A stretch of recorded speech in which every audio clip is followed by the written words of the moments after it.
Tuhan bersamamu dan bersama rohmu. Inilah Injil suci menurut Markus. Dimuliakanlah Tuhan.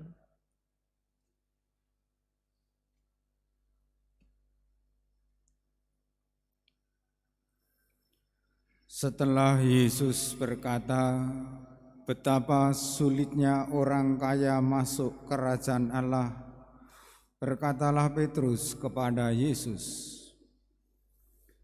kami ini telah meninggalkan segala sesuatu dan mengikuti Engkau.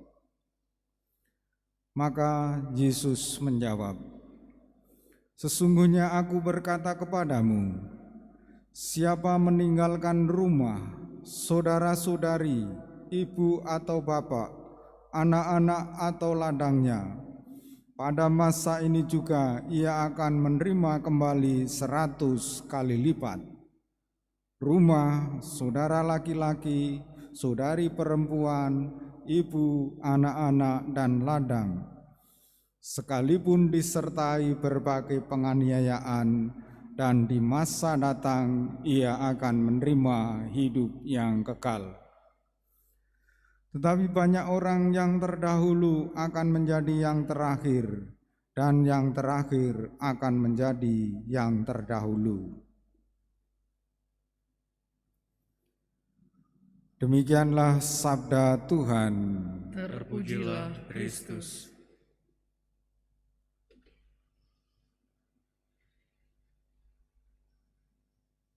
Umat Allah yang terkasih, pengajaran Tuhan sore hari ini mengingatkan kita akan dua hal yang harus disikapi dengan bijaksana, yaitu hubungan keluarga dan kekayaan.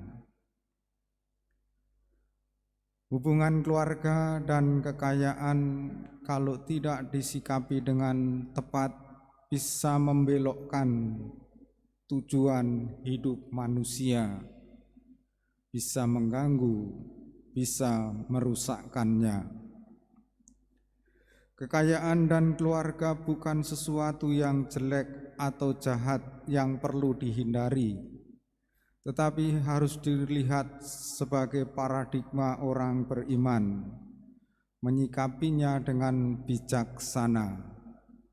Dan kalau bisa bersikap tepat, kita dapat melihat segala sesuatunya sebagai anugerah Allah, sebagai rahmat pemberian Tuhan.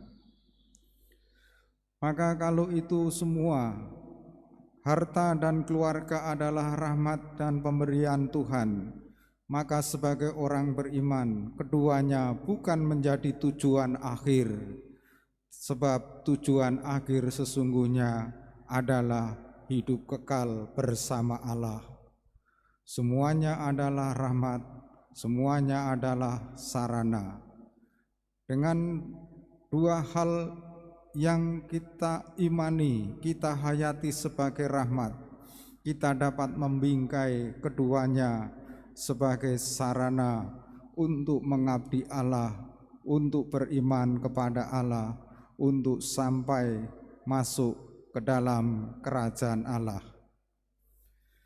Meskipun kita harus sadar betul bahwa untuk sampai di sana barangkali kita harus disertai berbagai penganiayaan dan kesulitan.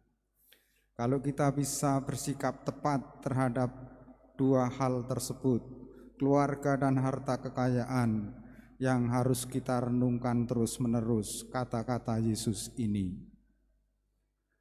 Tetapi banyak orang yang terdahulu akan menjadi yang terakhir, dan yang terakhir akan menjadi yang terdahulu.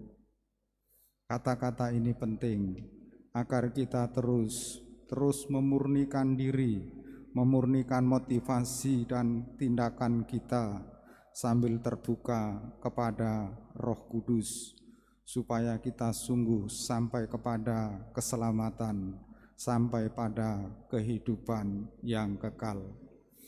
Kita satukan doa-doa kita bersama persembahan di altar.